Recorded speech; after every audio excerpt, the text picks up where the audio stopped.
So I worked briefly with Jon Gruden at ESPN. He reminds me a lot of Bobby Knight, who also worked at ESPN. So let me tell you a story about Bobby Knight and Gruden, who, as they lost their power, increasingly lashed out at others. So Bobby Knight worked at ESPN for years, was legendarily difficult. He would only work and surround himself with people who kissed the ring because he could retain his power that way. You had to revere him, treat him with a certain level of respect. Bobby would only work with people who bowed down to Bobby to make him feel powerful. And as Bobby Knight started losing power and losing games and losing esteem later in his career, he was a really insecure guy who could no longer bully people. People didn't take him seriously. People mocked him. And he wasn't a winning basketball coach at the end. And it's very difficult when you've had power and you start to lose it. And sometimes men or people get desperate trying to retain it. So Bobby Knight, one time, they scheduled him for my radio show, The Herd, at ESPN Radio. And I said, fine. They said, there's certain questions you can't ask him. And I said, no, I'll ask him whatever I want to ask him. Bobby's not going to control the interview. The show's called The Herd, not the guest. I'll control the interview. Bobby wouldn't do it. So he went on Mike and Mike, a show that was more than willing, or certainly more willing, to allow Bobby certain liberties. I wouldn't do it. With Gruden, I had him on 1 or 2 times, but there were similarities with Gruden. When I go back and look at Gruden's career, like Bobby, is that Gruden only worked with a finite number of people at ESPN, a certain executive who would kiss the ring, a handful of producers or coworkers who would kiss the ring.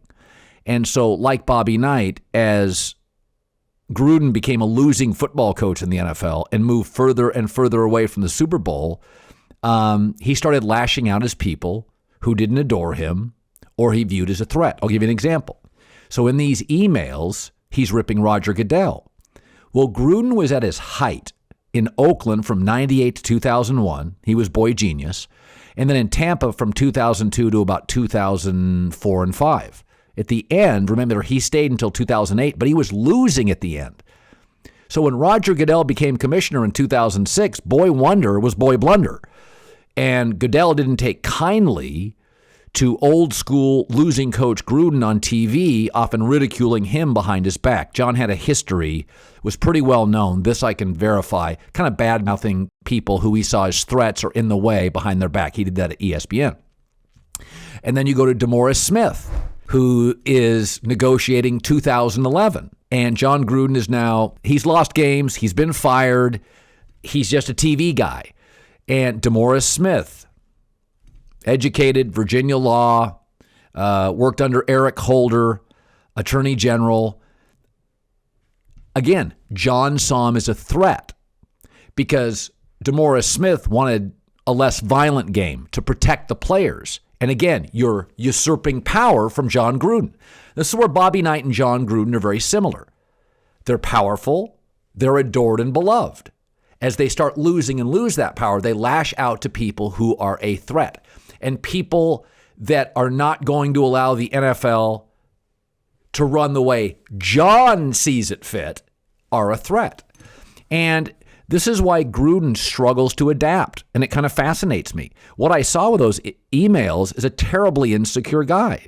And if you go look at the timeline of when a lot of these angry emails surfaced and who they're directed at, they are directed at people that are not willing to give John a pass, don't believe in his narrative, aren't going to elevate his power base.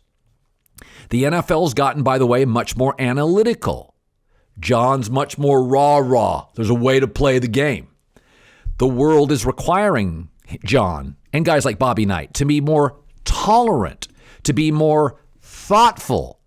If you look at Gruden's career and you look at Bobby Knight's career, it's largely the same. They're big, maybe in the 80s, right?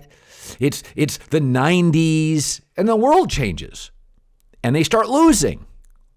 And people don't open doors for them. And people don't shudder in fear. and they lash out at those people. So, Jon's approach to football, and let's be honest, he was losing at the end in Tampa, and he was losing in Oakland/Vegas. Jon's style is outdated. When you think of great offensive minds, Sean McVay, Sean Payton, Gruden's not considered in that class, and he doesn't like it. And, I've always been sort of fascinated. I should have a psychologist on. People in power lose it, and how do they react? And to me, Gruden and Bobby Knight, a lot of similar tendencies. Bullies. And once they lose power, the only way to retain it is harshly criticize those who challenge it. And just look at who Gruden took shots at. In fact, in a weird set of circumstances, total coincidence, I dated a woman years and years ago, 25 years ago. Her current husband worked for the Raiders briefly. And I was talking to her about 3 years ago. She had texted, and we were just going back and forth. Really good person. And I said, hey, how's your husband doing with the Raiders? She said, a year after Gruden took the job, he got out of there. It was so toxic. It was so alpha, so ridiculous. And her husband's, a little more analytical, a little smarter person. And that was my first glimpse that it was kind of going sideways in Las Vegas/Oakland. But it always, or almost always, ends poorly for people that can't adapt. There's a certain group of men who hate change. Years ago, when they made the penalties for overly violent plays more punitive, a lot of people pushed back. And the NFL would not listen.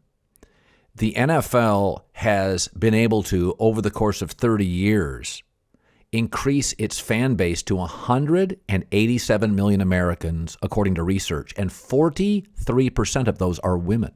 The game is safer, more forward-thinking, more inclusive, more analytical. Ratings are up, revenue is up.